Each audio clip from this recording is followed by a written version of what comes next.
Ubuntu ജാലകത്തിൻ്റെ മറ്റൊരു വീഡിയോയിലേക്ക് ഏവർക്കും സ്വാഗതം. പ്രകൃതി ദുരന്തങ്ങൾ മനുഷ്യർക്ക് എന്നും തീരാ വേദനകളാണ് സമ്മാനിക്കുക. ഇത്തരം ദുരന്തങ്ങൾ ആവർത്തിക്കാതിരിക്കുന്നതിന് വേണ്ടി ഇത്തരം ദുരന്തങ്ങൾ എന്തുകൊണ്ട് സംഭവിക്കുന്നു, അതിനുള്ള കാരണങ്ങൾ ഇതെല്ലാം കണ്ടെത്തി പട്ടികപ്പെടുത്തി അതൊന്ന് പഠനവിധേയമാക്കുമ്പോഴാണ്. ഇത്തരം പഠനമാണ് 10ാം ക്ലാസ്സിൻ്റെ 7ാമത്തെ അധ്യായത്തിൽ നമുക്ക് പഠിക്കാനായിട്ടുള്ളത്. ഇത്തരം പഠനങ്ങൾക്ക് സഹായിക്കുന്ന സോഫ്റ്റ്വെയറുകളെയാണ് ജിയോഗ്രഫിക് ഇൻഫർമേഷൻ സിസ്റ്റം സോഫ്റ്റ്വെയറുകൾ എന്ന് വിളിക്കുന്നത്. അത്തരം കാറ്റഗറിയിൽ വരുന്ന സോഫ്റ്റ്വെയറുകളാണ് quantum Jis, grass and arc ജിസ് തുടങ്ങിയവയെല്ലാം ഇത്തരം സോഫ്റ്റ്വെയറുകളാണ്. അതിൽ ക്വാണ്ടം ജിസും അതുപോലെ ഗ്രാസും തന്നെ സ്വതന്ത്ര സോഫ്റ്റ്വെയറുകളാണ്. അതിലെ ക്വാണ്ടം ജിസ് അല്ലെങ്കിൽ QGIS സോഫ്റ്റ്വെയറിനെ കുറിച്ചാണ് നമ്മൾ ഈ ഒരു പാഠഭാഗത്തിൽ പഠിക്കുന്നത്. ഈ ഒരു ഭാഗത്ത് നാം ചർച്ച ചെയ്യുന്നത് കേരളത്തിൽ ഇതിന് മുൻപ് നടന്ന ലാൻഡ് സ്ലൈഡുകൾ ഏതെല്ലാം സ്ഥലങ്ങളിലാണ്, ഏതെല്ലാം കാലയളവിലാണ് അത് രേഖപ്പെടുത്തുന്ന വിധം അത് കണ്ടെത്തി ഒരു പട്ടികയിലേക്ക് മാറ്റുന്നത്, അതുപോലെ ചരിഞ്ഞ പ്രദേശങ്ങൾ കണ്ടെത്തി അതിൻ്റെ മാപ്പ് തയ്യാറാക്കുക തുടങ്ങിയ കാര്യങ്ങളാണ് ഈ ഒരു ഭാഗത്തിൽ നമ്മൾ ചർച്ച ചെയ്യുന്നത്. QGIS ഡെസ്ക്ടോപ്പ് ഒന്ന് ക്ലിക്ക് ചെയ്തുകൊണ്ട് നമ്മൾ QGIS ഡെസ്ക്ടോപ്പ് ഓപ്പൺ ചെയ്യുകയാണ്. ഇനി നമുക്ക് ഓപ്പൺ ചെയ്യേണ്ടത് QGISൻ്റെ കേരള എന്ന മാപ്പാണ്. നമ്മുടെ സ്കൂൾ റിസോഴ്സസിൽ QGIS എന്ന ഫോൾഡറിൻ്റെ ഉള്ളിൽ ആ ഒരു മാപ്പുണ്ട്. അത് നമുക്കൊന്ന് ഓപ്പൺ ചെയ്യാം. പ്രോജക്റ്റ് ഓപ്പൺ എന്നതിൽ ക്ലിക്ക് ചെയ്യുന്നു. അതിനുശേഷം ഹോമിനുള്ളിലുള്ള സ്കൂൾ റിസോഴ്സസിലേക്ക് പോകുന്നു. സ്കൂൾ റിസോഴ്സസിലെ ക്ലാസ് 10-നുള്ളിൽ QGIS എന്ന ഫോൾഡറിനുള്ളിൽ kerala.qgis എന്ന ഫയലുണ്ട്. അതൊന്ന് ക്ലിക്ക് ചെയ്തതിന് ശേഷം ഓപ്പൺ കൊടുത്തു കഴിയുമ്പോഴത്തേക്കും ആ ഒരു മാപ്പ് അവിടെ വരുന്നുണ്ട്. നമുക്കിനി ലാൻഡ് സ്ലൈഡുമായി ബന്ധപ്പെട്ടുള്ള വിവരങ്ങൾ ഒരു പ്രത്യേകമായ ഒരു ലെയറായിട്ടാണ് ഇതിലേക്ക് ഉൾപ്പെടുത്തുന്നത്. ആ ലെയർ ഉൾപ്പെടുത്തുന്നതിന് വേണ്ടി അതിൻ്റെ മുകൾ ഭാഗത്ത് ലെയർ എന്ന ഓപ്ഷൻസിനുള്ളിൽ ആഡ് ലെയറിൻ്റെ ഉള്ളിൽ ആഡ് ഡീലിമിറ്റഡ് ടെക്സ്റ്റ് ലെയർ എന്നതിൽ ക്ലിക്ക് ചെയ്യുക. ഇനി നമുക്ക് ആ ഒരു ഫയലാണ് ഇതിലേക്ക് ചേർക്കേണ്ടത്. അതിനുവേണ്ടി ഫയൽ നെയിം എന്നതിന് നേരെ കാണുന്ന ഈ 3 ഡോട്ടിൽ ക്ലിക്ക് ചെയ്യുക. അപ്പോൾ ഓൾറെഡി ഈ ഒരു ഫയലും ക്ലാസ് 10-ലെ QGIS-ൽ നിന്ന് ഓപ്പൺ ആയതുകൊണ്ട് ഈ ഒരു ഭാഗത്തേക്ക് തന്നെയാണ് ഇത് എത്തിച്ചേരുന്നത്. അതുകൊണ്ട് നമുക്ക് വളരെ എളുപ്പത്തിൽ ഇവിടെ കേരള ലാൻഡ് സ്ലൈഡ് CSV എന്ന് കാണാം. അത് സെലക്ട് ചെയ്തതിന് ശേഷം ഓപ്പൺ എന്നതിൽ ക്ലിക്ക് ചെയ്യുന്നു. പിന്നീട് നമ്മളിവിടെ ശ്രദ്ധിക്കേണ്ടത് ഇവിടെ ഫയൽ ഫോർമാറ്റ് CSV ആണെന്ന് ഉറപ്പുവരുത്തുന്നു. അതുപോലെ പോയിന്റ് കോർഡിനേറ്റ്സ് ആണ്, അതിൽ ലോഞ്ചിറ്റ്യൂഡ് ലാറ്റിറ്റ്യൂഡ് എന്നത് വന്നിട്ടുണ്ടോ എന്ന് ഉറപ്പുവരുത്തുക. അതുപോലെ തന്നെ ജിയോമെട്രി CRS, അത് EPSG, 2 ഓപ്ഷൻസ് ആണ് അവിടെ ഉള്ളത്. അതിൽ EPSG എന്നുള്ളതാണ് എന്ന് ഉറപ്പുവരുത്തുക. അതിനുശേഷം ഈ ആഡ് എന്നതിൽ ക്ലിക്ക് ചെയ്തുകൊണ്ട് നമുക്കിത് ക്ലോസ് ചെയ്യാം. ഇപ്പോൾ അവിടെ ആ ഒരു പോയിന്റുകളെല്ലാം തന്നെ ലാൻഡ് സ്ലൈഡിൻ്റെ പോയിന്റുകളെല്ലാം തന്നെ അവിടെ നമുക്ക് കാണാനായിട്ട് സാധിക്കുന്നതാണ്. ഇവിടെ റൈറ്റ് സൈഡിൽ ഇപ്പോൾ ഒരു പ്രോസസ്സിംഗ് ടൂൾ ബോക്സ് ഓപ്പണായി നിൽക്കുന്നുണ്ട്. ഇപ്പോൾ തൽക്കാലം ആവശ്യമില്ലാത്തതിൽ തന്നെ അത് ക്ലോസ് ചെയ്യുകയാണ്. ഇനി നമുക്ക് വേണ്ടത് ഇത് ഓരോ പോയിന്റുകളും ഏതൊക്കെയാണ്, ആ പോയിന്റുകൾ, ആ സ്ഥലം ഏതാണ്, അത് ഏത് ഡേറ്റിലാണ് ലാൻഡ് സ്ലൈഡ് നടന്നത് തുടങ്ങിയ കാര്യങ്ങൾ അറിയുന്നതിന് വേണ്ടി മുകൾ ഭാഗത്ത് കാണുന്ന ഈ ഐഡൻറ്റിഫൈ ഫീച്ചേഴ്സ് എന്നതിലൊന്ന് ക്ലിക്ക് ചെയ്യുക. അതിനുശേഷം വയനാട് ജില്ലയിൽ ഏതെങ്കിലും ഒരു പോയിന്റിലൊന്ന് ക്ലിക്ക് ചെയ്ത് കഴിഞ്ഞാൽ അതുമായി ബന്ധപ്പെട്ട് ഏത് സ്ഥലത്താണ് ആ സംഭവം നടന്നത് എന്ന് നമുക്കിവിടെ കാണാനായിട്ട് സാധിക്കുന്നതാണ്. വയനാട് ഏത് സ്ഥലത്താണ് ഈ സംഭവം നടന്നത്, ഏത് ഡേറ്റിലാണ് ഇത് നടന്നത്, അതിൻ്റെ സമയവും തുടങ്ങിയ കാര്യങ്ങൾ ഇവിടെയുണ്ട്. ഇതെല്ലാം രേഖപ്പെടുത്തുന്നതിനായി ടെക്സ്റ്റ് ബുക്കിൽ ഒരു കോളം നൽകിയിട്ടുണ്ട്. അപ്പോൾ അങ്ങനെ ഓരോ ജില്ലയുടെയും ഭാഗങ്ങൾ ക്ലിക്ക് ചെയ്തുകൊണ്ട് ലാൻഡ് സ്ലൈഡ് നടന്ന സ്ഥലങ്ങളും അതുപോലെ ഡേറ്റും ടൈമും റീസൺ ലാറ്റിറ്റ്യൂഡ് ലോഞ്ചിറ്റ്യൂഡ് തുടങ്ങിയ കാര്യങ്ങളെല്ലാം തന്നെ ആ ഓരോന്നും നമുക്ക് ക്ലിക്ക് ചെയ്ത് കണ്ടെത്താനായിട്ട് സാധിക്കുന്നതാണ്. ഇനി ഇതെല്ലാം തന്നെ ഒരുമിച്ച് കാണുവാനായിട്ട് ആ നമ്മൾ ചേർത്തിരിക്കുന്ന ടെക്സ്റ്റ് ഫയലിലെ ഡീറ്റെയിൽസ് മുഴുവനായിട്ട് കാണുന്നതിന് ഒരു മാർഗമുണ്ട്. ഈ ഒരു ലെയറിൻ്റെ മുഴുവൻ കാര്യങ്ങളും നമ്മൾ ഓരോന്ന് ക്ലിക്ക് ചെയ്താണ് കണ്ടെത്തിയത്. ഇതിൻ്റെ ഈ ഒരു ലെയറിലുള്ള മുഴുവൻ കാര്യങ്ങളും അറിയുന്നത് ലെയറിൻ്റെ റൈറ്റ് ക്ലിക്ക് ചെയ്തതിന് ശേഷം ഓപ്പൺ ആട്രിബ്യൂട്ട് ടേബിൾ എന്നത് ക്ലിക്ക് ചെയ്ത് കഴിഞ്ഞാൽ മുഴുവൻ വിവരങ്ങൾ നമുക്കിവിടെ കാണാനായിട്ട് സാധിക്കും. അപ്പോൾ ആദ്യത്തെ ഒരു ആക്ടിവിറ്റി കഴിഞ്ഞ് രണ്ടാമത്തെ ആക്ടിവിറ്റി ചരിവ് കണ്ടെത്തുക എന്നുള്ളത്, അതിൻ്റെ ഒരു മാപ്പ് പ്രിൻ്റ് എടുക്കുക എന്നുള്ളതാണ്. അതെങ്ങനെ ചെയ്യാന്നുള്ളത് നോക്കാം. ഫ്രഷായി വീണ്ടും നമുക്കൊരു QGIS-ൻ്റെ ആ ഒരു പേജ് വീണ്ടും നമുക്ക് എടുക്കാം. പുതിയൊരു ഫയൽ തയ്യാറാക്കുന്നതിന് വേണ്ടി പ്രോജക്റ്റ് ന്യൂ എന്നതിൽ ക്ലിക്ക് ചെയ്യുക. നമുക്കിത് തൽക്കാലം പ്രത്യേകിച്ച് സേവ് ചെയ്യാൻ പറയാത്തതുകൊണ്ട് നമ്മുടെ ആവശ്യം ആ ടേബിൾ പൂർത്തിയാക്കുക എന്നുള്ളതായിരുന്നു. ആവശ്യം കഴിഞ്ഞതുകൊണ്ട് ക്ലോസ് വിത്തൗട്ട് സേവിങ് എന്നുള്ളത് എടുക്കുകയാണ്. നമുക്കിനി ഇതിലേക്കാണ് ആ ഒരു ചരിവിൻ്റെ ആ ഒരു ലെയർ നമുക്ക് ചേർക്കേണ്ടത്. വയനാട് ടിഫ് എന്ന പേരിൽ നൽകിയിരിക്കുന്ന ആ ഒരു റാസ്റ്റർ ഫയൽ നമുക്കിതിലേക്ക് ലെയറായി ചേർക്കുന്നതിന് വേണ്ടി വീണ്ടും ആഡ് ലെയറിന് ശേഷം ആഡ് റാസ്റ്റർ ലെയർ എന്നുള്ളതിൽ ക്ലിക്ക് ചെയ്യുന്നു. അതിനുശേഷം ഇവിടെ ഫയലാണ് എന്ന് ഉറപ്പുവരുത്തുക. അതിനുശേഷം ഈ റാസ്റ്റർ ഡേറ്റാബേസ് എന്നതിലെ 3 ഡോട്ടിൽ ക്ലിക്ക് ചെയ്തുകൊണ്ട് നമുക്ക് വീണ്ടും അതേ ഫയലിലേക്ക് തന്നെ വരുന്നു. QGIS എന്ന ഫയലിനുള്ളിൽ DEM വയനാട് ടിഫ് എന്ന ഫയൽ കാണാം. അതൊന്ന് സെലക്ട് ചെയ്തതിന് ശേഷം ഓപ്പൺ ചെയ്യുന്നു.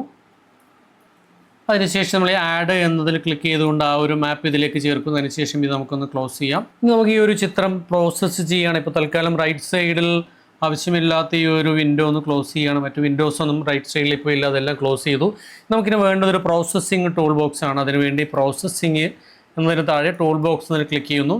അതിനുശേഷം ഇതിലെ ഈ പ്രോസസ്സിംഗ് ടൂൾ ബോക്സിലെ GDAL എന്നതിലെ ഈ ഒരു ചെറിയ ആരോയിൽ ക്ലിക്ക് ചെയ്തുകൊണ്ട് ഓപ്പൺ ചെയ്യുന്നു.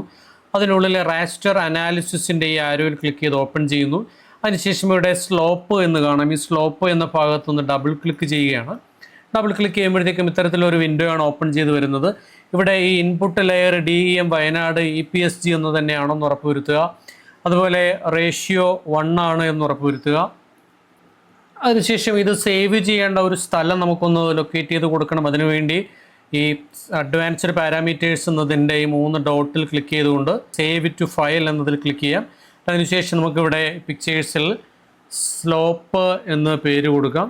നേരത്തെ ഓൾറെഡി സ്ലോപ്പ് എന്ന പേര് കൊടുത്തിരിക്കുന്നതുകൊണ്ട് ഞാൻ ഒന്നുകൂടി ഒന്ന് ചേർക്കുകയാണ്. സ്ലോപ്പ് 1 എന്ന പേര് കൂടി ചേർത്തു. ആദ്യമായിട്ടാണ് ചെയ്യുന്നതെങ്കിൽ സ്ലോപ്പ് എന്ന് തന്നെ നൽകിയാൽ മതിയാവും.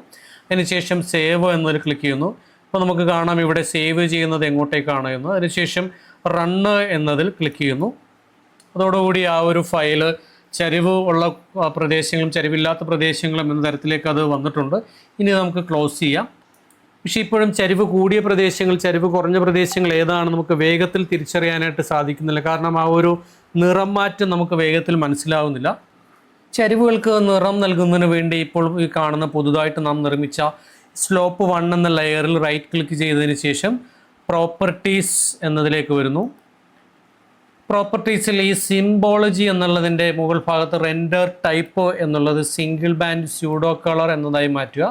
ഈ ഇൻ്റർപോളേഷൻ ലീനിയർ തന്നെയാണെന്ന് ഉറപ്പുവരുത്തുക. കളർ റാമ്പ് ഈ ഒരു ആരോയിൽ ക്ലിക്ക് ചെയ്തതിന് ശേഷം സ്പെക്ട്രൽ എന്നുള്ളതാക്കി മാറ്റുക.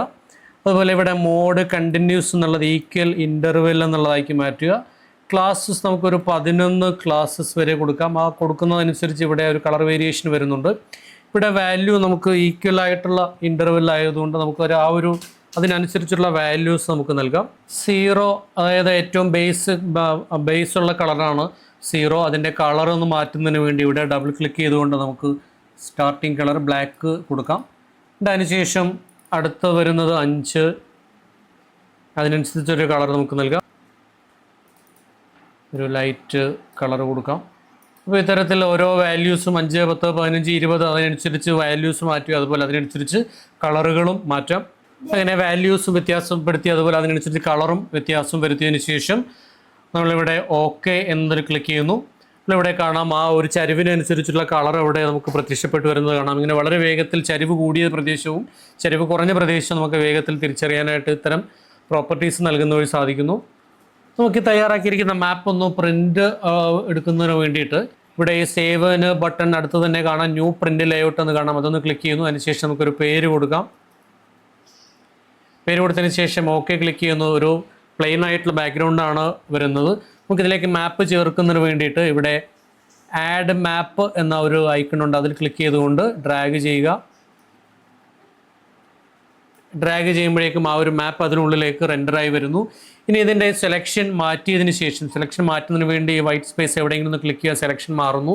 അടുത്തതായിട്ട് നമുക്കിതിലേക്ക് ലേബലാണ് ചേർക്കേണ്ടത്. ലേബൽ ചേർക്കുന്നതിന് വേണ്ടി ആഡ് ലേബൽ എന്ന ഭാഗത്തുനിന്ന് ക്ലിക്ക് ചെയ്യുക. ഇവിടെ ഒന്ന് ക്ലിക്ക് ചെയ്യുക. അപ്പോഴേക്ക് വരുന്ന ഈ ഒരു വിൻഡോയിൽ നമുക്കിതിൻ്റെ വിഡ്ത്ത് വേണമെങ്കിൽ ക്രമീകരിക്കാം. അല്ലെങ്കിൽ ഓക്കെ ക്ലിക്ക് ചെയ്തതിന് ശേഷം നമുക്ക് ഈ ഒരു ഭാഗത്ത് ക്ലിക്ക് ചെയ്തുകൊണ്ട് ഈ ഒരു ലേബലിൻ്റെ വീതി ഒക്കെ നമുക്ക് സെറ്റ് ചെയ്യാനായിട്ട് സാധിക്കും. ഇനി ഇതിനുള്ളിലുള്ള ടെക്സ്റ്റ് മാറ്റുന്നതിന് വേണ്ടി ഇതിൻ്റെ മെയിൻ പ്രോപ്പർട്ടീസ് എന്ന് കാണുന്നതിന് താഴ്വശത്താണ്. അത് നമുക്കൊന്ന് വയനാട് എന്ന് ടൈപ്പ് ചെയ്യാം. ഇനി അതിൻ്റെ ഫോണ്ടിന് വലിപ്പം വ്യത്യാസം വരുത്തണമെങ്കിൽ ഫോണ്ട് എന്ന ഭാഗത്ത് ക്ലിക്ക് ചെയ്യാം.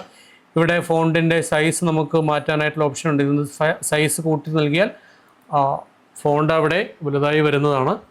ഈ മാപ്പുമായി ബന്ധപ്പെട്ട കുറച്ച് കാര്യങ്ങൾ കൂടെ നമ്മൾ ചേർക്കുന്നതിന് വേണ്ടിയിട്ട് ടെക്സ്റ്റ് ലേബലിൽ താഴെ കാണുന്ന ആഡ് ലെജൻഡ് എന്നതിലൊന്ന് ക്ലിക്ക് ചെയ്യുക. അതിനുശേഷം ഈ ഭാഗത്തൊന്ന് ക്ലിക്ക് ചെയ്ത് കഴിഞ്ഞാൽ ഓക്കെ ക്ലിക്ക് ചെയ്താൽ ആ മാപ്പുമായി ബന്ധപ്പെട്ടുള്ള ആ ഒരു കുറച്ച് ഡീറ്റെയിൽസും കൂടി അവിടെ നമുക്ക് കാണാനായിട്ട് സാധിക്കുന്നു. ഇനി മാപ്പ് നമുക്കൊന്ന് എക്സ്പോർട്ട് ചെയ്യാം. അതിനുവേണ്ടി ലേഔട്ട് എന്ന ഭാഗത്തു നിന്ന് ഇമേജായി എക്സ്പോർട്ട് ചെയ്യാം, SVG എക്സ്പോർട്ട് ചെയ്യാം, PDF ആയി എക്സ്പോർട്ട് ചെയ്യാം. ഇപ്പോൾ PDF ആയിട്ട് എക്സ്പോർട്ട് ചെയ്യുകയാണെങ്കിൽ നമുക്ക് എക്സ്പോർട്ട് PDF എന്നതിൽ ക്ലിക്ക് ചെയ്തതിന് ശേഷം നമുക്ക് വരേണ്ട ഭാഗത്തേക്ക് നമ്മൾ ഹോമിലെ സ്റ്റുഡൻറ്റ് വർക്ക് 10ലേക്കാണ് നമ്മൾ കൊടുക്കുന്നത്. സെലക്ട് ചെയ്തതിന് ശേഷം സേവ് ചെയ്യുന്നതോടുകൂടി ആ ഒരു ഫയൽ സേവ് ചെയ്യാനായി തയ്യാറാവുന്നു. സേവ് ക്ലിക്ക് ചെയ്യുന്നതോടുകൂടി ഈ ഒരു ഇമേജ് അവിടെ PDF ആയി വന്നിട്ടുണ്ട്. നമുക്കൊന്ന് ഓപ്പൺ ചെയ്ത് പരിശോധിക്കാം. ഹോമിനുള്ളിലെ സ്റ്റുഡൻറ്റ് വർക്ക് 10 ഓപ്പൺ ചെയ്യുകയാണ്. അതിൽ ഇതാണ് സ്ലോപ്പ് 22 എന്ന പേരിൽ നമ്മൾ നൽകിയിരിക്കുന്ന PDF ഓപ്പണായി വരുന്നു. ഇങ്ങനെയാണ് ആ ഒരു വർക്ക് ചെയ്യുക. ഇതുവരെ വീഡിയോ ഉണ്ട്. എല്ലാവർക്കും നന്ദി, നമസ്കാരം.